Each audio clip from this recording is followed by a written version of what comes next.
My name's Michael Ward. I'm 42 years old, a high school literature teacher in a quiet town in Missouri. I don't have much by most people's standards: an old pickup that rattles in the cold, a porch swing that needs repainting, and a house that smells like cedar and worn books. But I had a mother I loved. And until last year, I thought I had a sister I trusted. Mom passed in late autumn. One of those years where the leaves turned faster than usual and stayed on the ground a little too long. She'd battled congestive heart failure for close to 6 years, slowly, stubbornly, and with the kind of grace that makes you forget she was ever sick to begin with. I'd been there through it all. Weekly drives to the pharmacy, doctor's visits, late-night calls when her breathing got shallow. I lived just 15 minutes away. My sister, Melissa, lived 2 states over. She'd visit on holidays, call every so often, but she hadn't been part of the day-to-day since she moved away for grad school and married a tech consultant with opinions about everything. Still, we were family. Or so I believed. The funeral was modest, just how Mom would have wanted. Closed casket, hymn she used to hum while doing dishes, and coffee in the church basement afterward with stale cookies on paper plates. Melissa and I stood side by side during the service, and though she didn't cry, she held my arm for most of it. I figured maybe grief just landed on her differently. People process in their own ways, I told myself. It wasn't until the following Tuesday that everything shifted. We met at Mom's lawyer's office, Mr. Donaldson, a man in his 70s who still wore suspenders and handwrote names on legal folders. I'd seen a copy of the will a few years earlier. Mom had split things evenly. House, savings, jewelry passed down from her mother.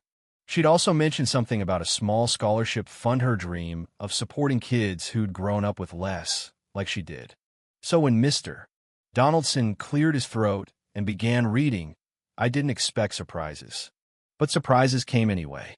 The new will left everything to Melissa. The house, the bank accounts, even the family silverware. Not a word about a scholarship. Not a cent to be shared. I didn't speak. I didn't need to. My silence probably said enough. Mr. Donaldson looked nervous, flipping through pages like he was hoping for a mistake. "This is the most recent document on file," he said.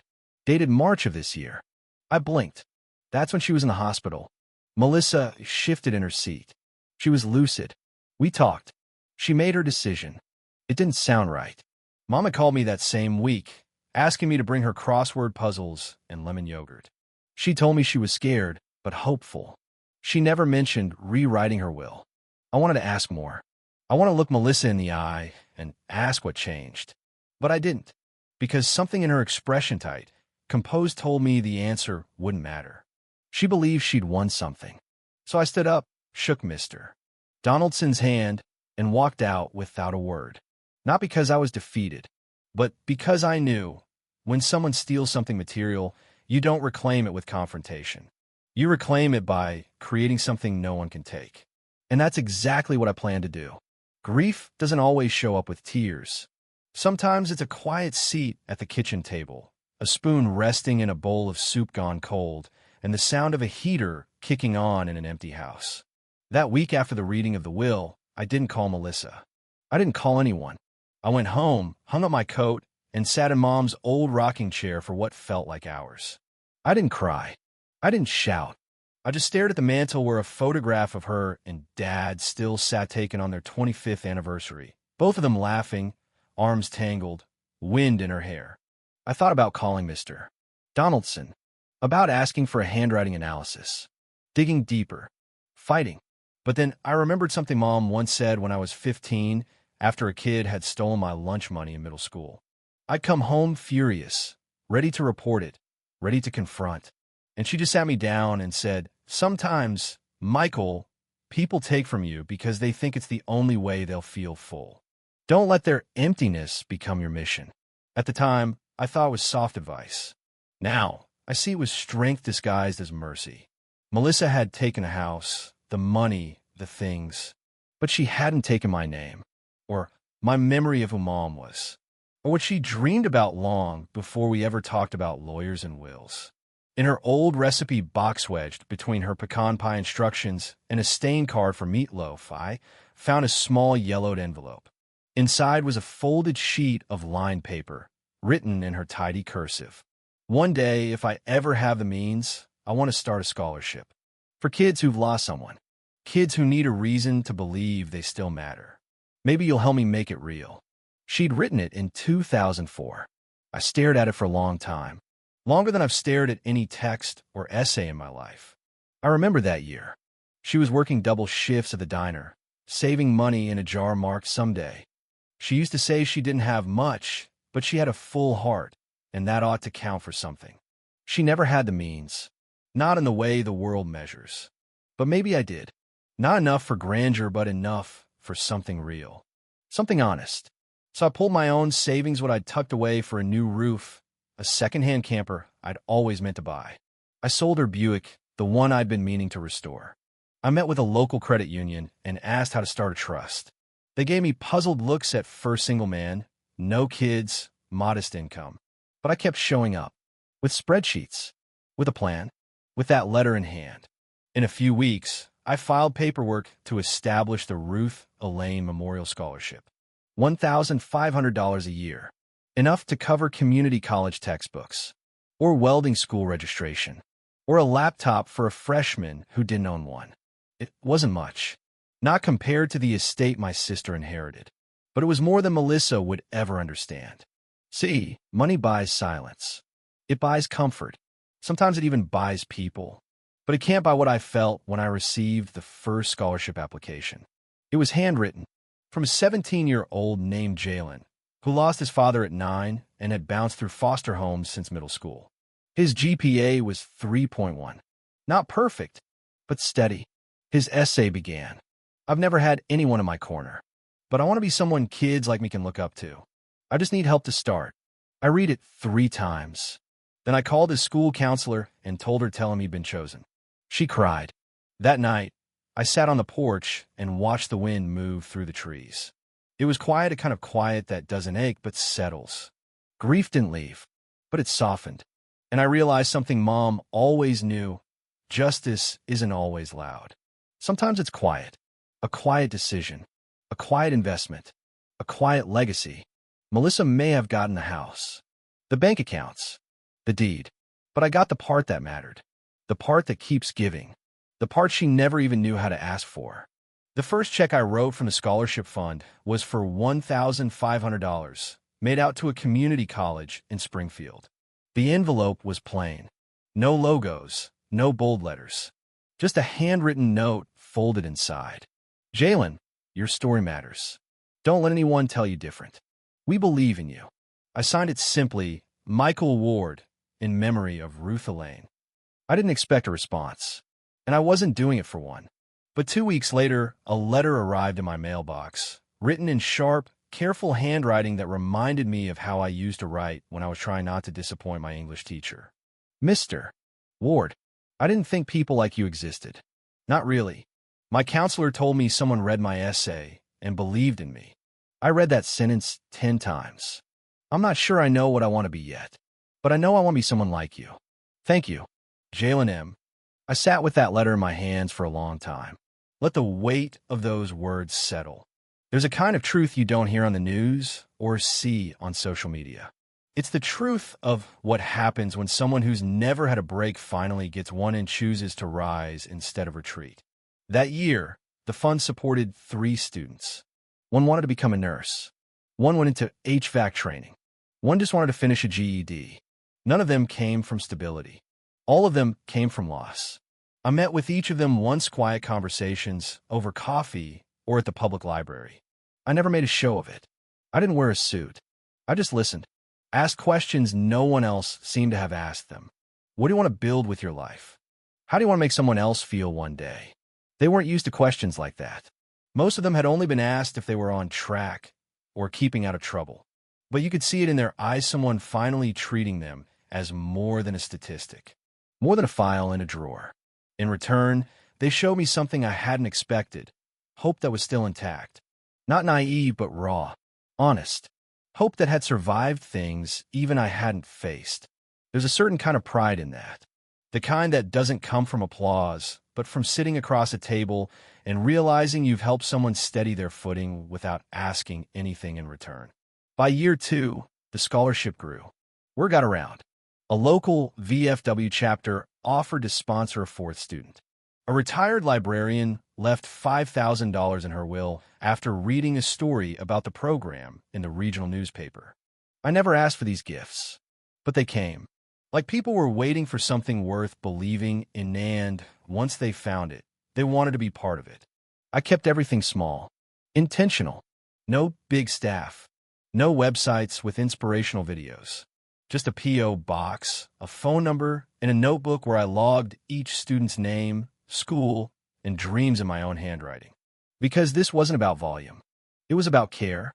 That spring, one of the original recipients, a girl named Tasha, invited me to her graduation. She crossed the stage in silver flats, in a thrift store gown she'd ironed herself. She didn't have family in the stands. But when she spotted me in the back row, she smiled wide, certain proud. Afterward, she walked over and said, "I made it because someone saw me." I didn't know what to say, so I just nodded. She handed me a card. Inside was a photo of her younger self taped to the bottom. She wrote, "This girl didn't think college was for her, but she was wrong."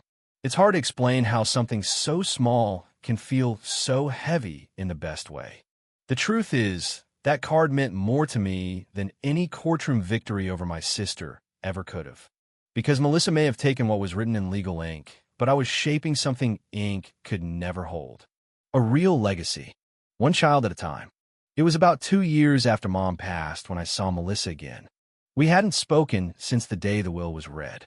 Not a call, not a message, just silence like the kind that settles between people when both know the damage is too deep for casual words. I hadn't planned on seeing her. I certainly hadn't been seeking it out. But there she was, sitting near the back of the town's community center during an event for local donors. I had been asked to speak briefly about the scholarship, not because I wanted attention, but because one of the board members at the local high school thought it might help raise funds for a new round of students. I agreed, reluctantly. Just a few words I told them. I kept it simple. Talked about how my mother used to say that love wasn't measured in gifts, but in effort. How she always believed in second chances not just for people, but for dreams. I never mentioned Melissa. I never brought up the will. But as I stepped down from the podium, I caught a glimpse of her. Her face was still, but her eyes weren't. She didn't approach me during the event. Didn't make a scene or offer an apology. That wasn't her way. But a week later, a letter arrived at the P.O. box I'd set up for the fund. Her handwriting hadn't changed. Neat, deliberate, a little too perfect. "Michael, I heard you speak. I didn't know you were doing all that in Mom's name. I suppose I should have. You were always the one who listened when she talked about her dreams. I won't defend what happened. You probably think I manipulated her. Maybe I did. I don't know anymore. That time in the hospital, it was hard. She was confused. I was scared. It all happened fast. I just wanted to tell you I'm sorry, even if it doesn't mean much now. I hope the scholarship makes a difference. Mom would have loved it. Melissa, I read it once, then again, and then I folded it and placed it in the drawer where I keep old photographs and handwritten thank you notes from the students we've helped. I didn't respond, not out of spite, not even out of anger, just because there wasn't anything more to say. That same week, I received another letter this time from a 14-year-old girl named Raina. Her older sister had received the scholarship the previous year. Raina wrote just to say thank you. "Dear Mr. Ward, my sister just finished her first year at college. She's the first in our family to ever go. I'm writing because I heard her say one night that someone believed in me when no one else did. I think she meant you. I don't know if I'll ever get a scholarship, but I just wanted to say thank you for helping my sister believe she was worth it. Sincerely, Reina Jota." I read that letter on my porch, with the sun setting behind the sycamores and the air just beginning to cool. The kind of evening that makes you pause, makes you breathe deeper. That's when I realized this is what legacy sounds like. Not courtroom wins, not social media posts, just quiet voices echoing through people who've been lifted a little higher because someone chose not to fight for revenge but to build something better. Melissa may never admit what she did, but she saw what I did in response. And she'll live with that. Every article, Every mention of mom's name tied to something good, something growing. That's how truth works. It doesn't need a microphone. It just needs time. And when it's built on something real, it echoes, even in silence. It's a strange thing, realizing you've inherited more than you thought. Not the kind of inheritance people fight over in courtrooms, but the kind that lives in your decisions. The kind you carry day after day like quiet weight in your chest. After the scholarship hit its 5-year mark, I took a weekend to drive up to the old family house, the one Melissa had claimed as her own. I didn't tell anyone, just felt like I needed to see it one more time. She'd painted the shutters, put up a new mailbox. The flower beds looked tidy. I didn't knock, didn't linger. I just stood at the edge of the street for a while, remembering. Mom in the garden, Dad washing the truck, birthday cakes on that back porch, fireflies in July. And I realized something. She could have the house. The bricks, the keys, the mortgage papers with her name stamped clean across the top. Because I had the parts that couldn't be bought, borrowed, or stolen. I had the meaning. The lives we touched through the fund kept multiplying. Over 24 students by then, each with their own story, each carrying a piece of Ruth Elaine's legacy. One of them, Brian, was working part-time at a mechanic shop while finishing his certification. He sent a photo of his first paycheck taped to a thank you card. On the back, he wrote, "This wouldn't have happened without the chance you gave me." Another, Liana, called to say she'd been accepted to a 4-year college. First in her family. She'd used the scholarship to pay off her community college debt and transferred and clean. She said her daughter, 5 years old, now said she wanted to go to mommy's school. There's no line item in a will for that kind of thing. No legal clause that captures the sound of a child imagining a future her parents never had. I started writing their names in a journal. Not a spreadsheet. Not for records. But because I wanted to remember. Every one of them. The book sits on my desk next to a framed photo of Mom taken when she was in her 20s, hair up, sleeves rolled, smiling at something just off camera. Like she already knew something the rest of us were still figuring out. And maybe she did. She used to say, "We don't always get to pick what we leave behind, but we do get to decide who we become in the process." Melissa's name never appears in the scholarship paperwork. It never needed to. Her story in all this was written in ink she chose. So was mine. But the real inheritance? It was never about the house or the money. It was about what Mom stood for and what we chose to do in her name. Every student who walks into class believing they belong. Every application filled out with hope instead of hesitation.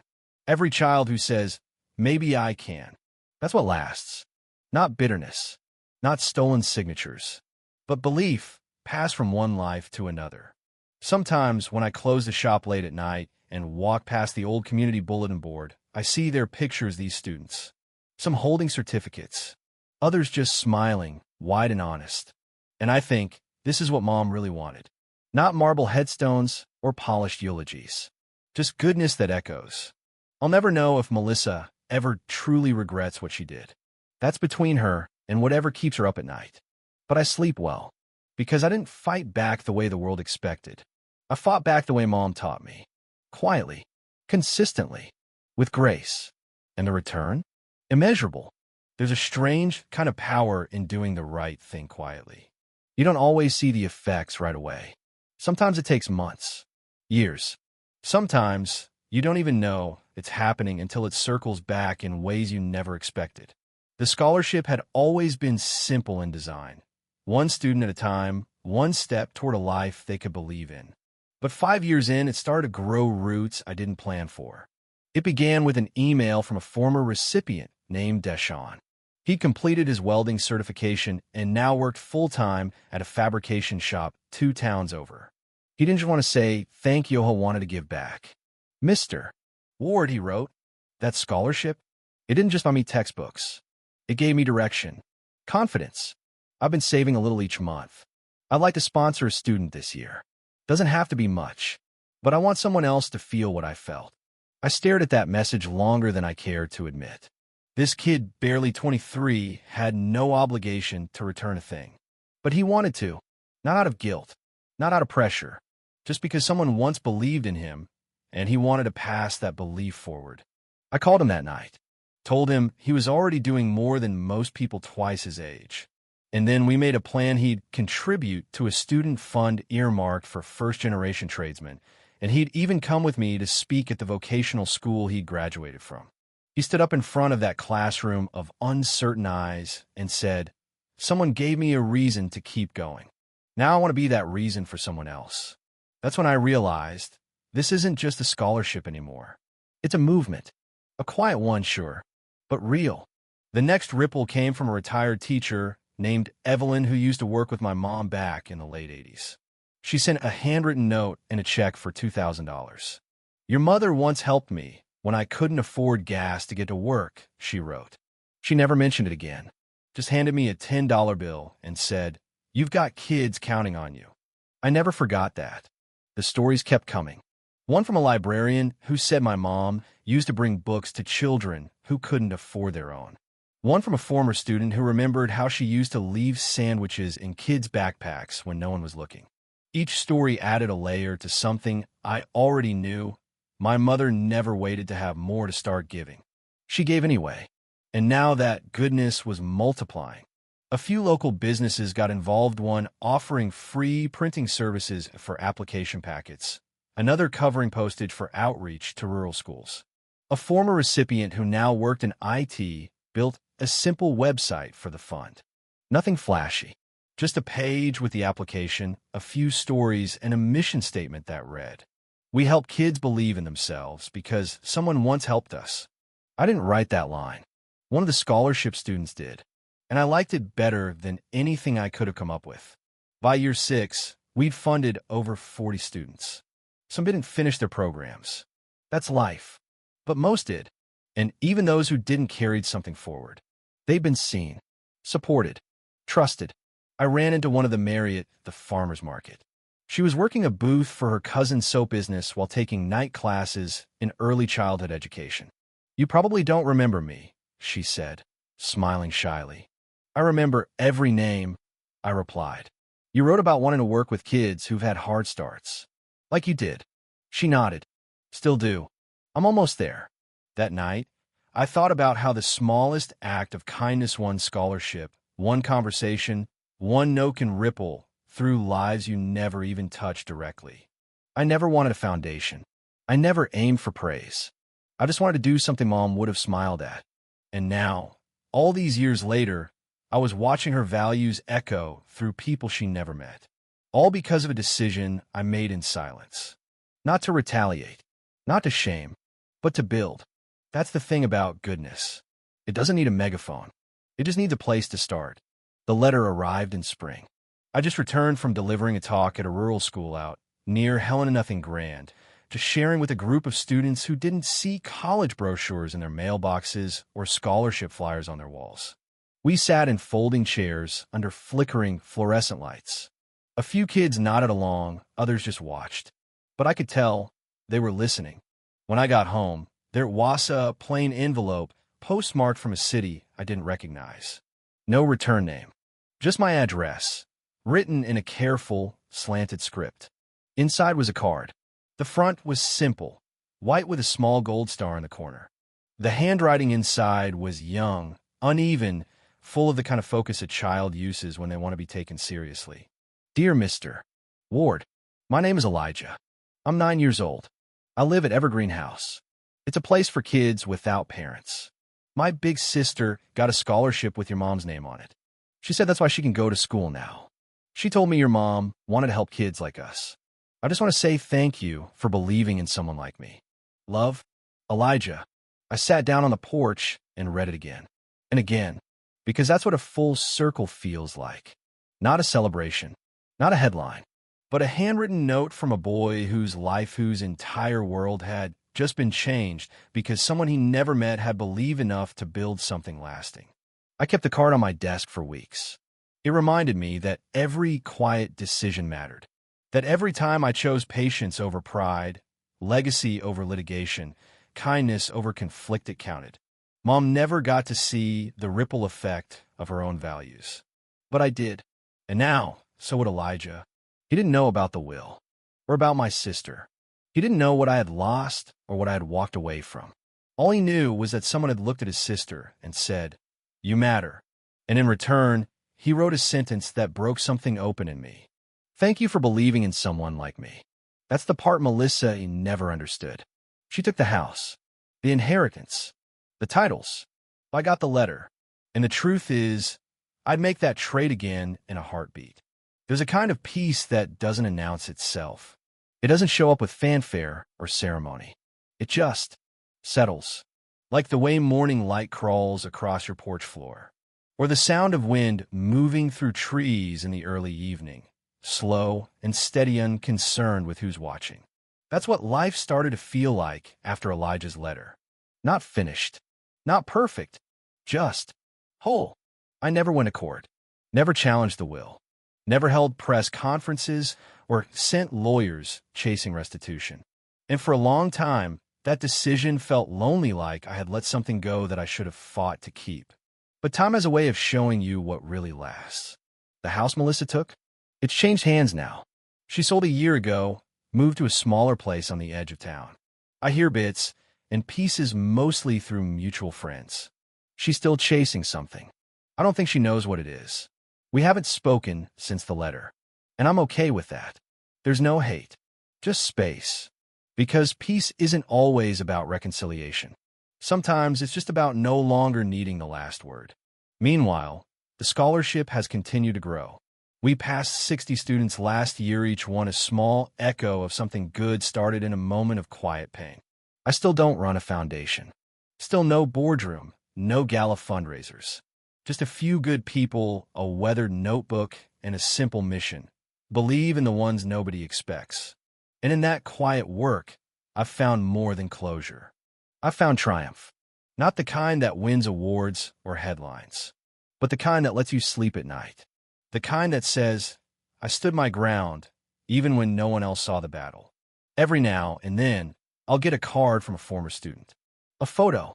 A graduation program. One sent me a handmade keychain that says Hope Builder. I keep it in my truck, because that's what this has become. Not a story about what was taken, but a story about what was built in its place. I remember one night, sitting by the fireplace with a friend I'd known since high school. He asked me if I ever regretted not fighting harder. I thought about it, then said no, because in the end, I didn't lose. I just changed the measure of winning. That's the thing about quiet triumphs. They don't need applause. They just need truth. And when the truth is steady, when it's lived, not shouted, it outlasts everything else. Even betrayal, even loss, even silence. So if you ask me now, years later, what I inherited when Mom passed, it wasn't land. It wasn't money. It was clarity. It was strength. It was the quiet certainty that when the world turns unfair, you still get to decide the kind of person you'll be in response. And that's the kind of inheritance that never runs out.